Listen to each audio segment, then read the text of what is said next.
शिवपुराण श्री रुद्र संहिता पंचम खंड 15वां अध्याय। देव जलंधर युद्ध। सनत कुमार जी बोले हैं महर्षि, एक दिन की बात है, असुरराज जलंधर अपने दरबारियों एवं मंत्रियों के साथ अपनी राजसभा में विराजमान था। तभी वहां असुरों के महान गुरु शुक्राचार्य पधारे।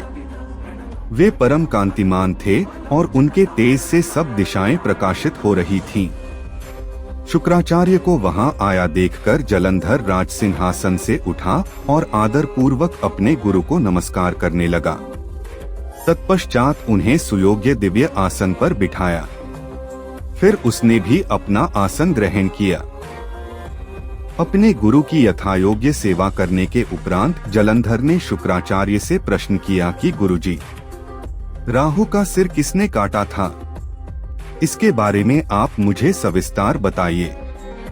शुक्राचार्य ने अपने शिष्य सागर पुत्र जलंधर के प्रश्न का उत्तर देना आरंभ किया। वे बोले, एक बार देवताओं और असुरों ने मिलकर सागर के गर्भ में छुपे अनमोल रत्नों को निकालने के लिए सागर मंथन करने के विषय में सोचा। इस प्रकार दोनों असुरों व देवताओं में यह तय हुआ कि जो कुछ भी समुद्र मंथन से प्राप्त होगा उसे देवताओं और असुरों में आधा आधा बांट लिया जाएगा। तब दोनों ओर से देवता और असुर प्रसन्नता पूर्वक इस कार्य को पूरा करने में लग गए। समुद्र मंथन में बहुत से बहुमूल्य रत्न आदि प्राप्त हुए, जिसे देवताओं और असुरों ने आपस में बांट लिया। परंतु जब समुद्र मंथन द्वारा अमृत का कलश निकला तो राहु ने देवता का रूप धरकर अमृत पी लिया। यह जानते ही कि राहु ने अमृत पी लिया है, देवताओं के पक्षधर भगवान विष्णु ने राहु का सिर अपने सुदर्शन चक्र से काट दिया। यह सब उन्होंने देवराज इंद्र के बहकावे में आकर किया था। यह सुनते ही जलंधर के नेत्र क्रोध से लाल हो गए। उसने घस्मर नामक राक्षस का स्मरण किया, जो पल भर में ही वहां उपस्थित हो गया। जलंधर ने पूरा वृत्तांत घस्मर को बताते हुए इंद्र को बंदी बनाकर लाने का आदेश दे दिया। घस्मर जलंधर का वीर और पराक्रमी दूत था। वह आज्ञा पाते ही इंद्रदेव को लाने के लिए वहां से चला गया। देवराज इंद्र की सभा में पहुंचकर जलंधर के दूत ने अपने स्वामी का संदेश इंद्र को सुना दिया। वह बोला कि तुमने मेरे स्वामी जलंधर के पिता समुद्र देव का मंथन करके उनके सभी रत्नों को ले लिया है। तुम वह सभी रत्न लेकर और अपने अधीनस्थों के साथ मेरे स्वामी की शरण में चलो।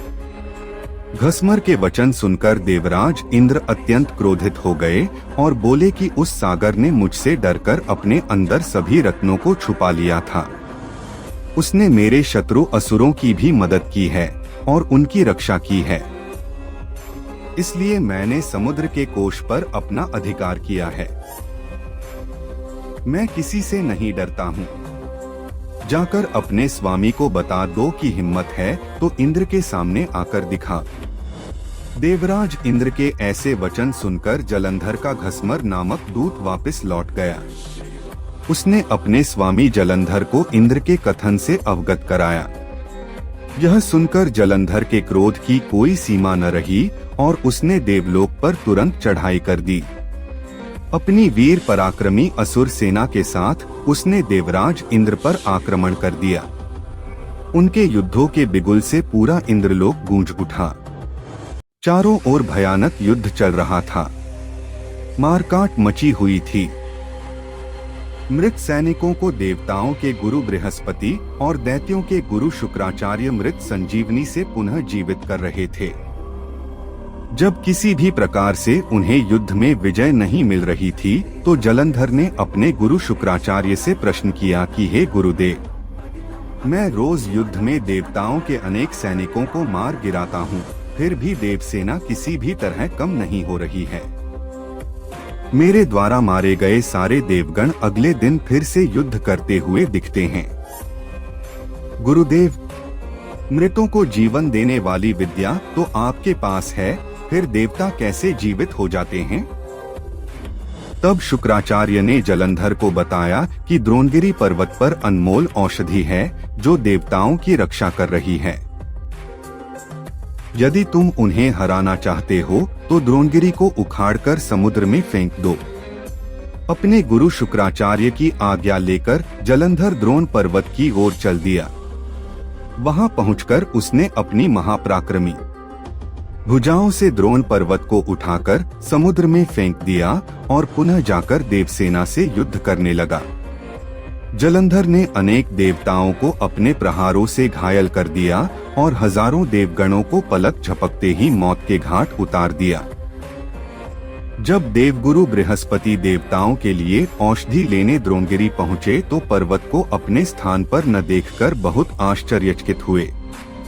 वापस आकर उन्होंने देवराज इंद्र को इस विषय में बताया और आज्ञा दी कि यह युद्ध तुरंत रोक दिया जाए, क्योंकि अब तुम असुरराज जलंधर को नहीं जीत सकोगे।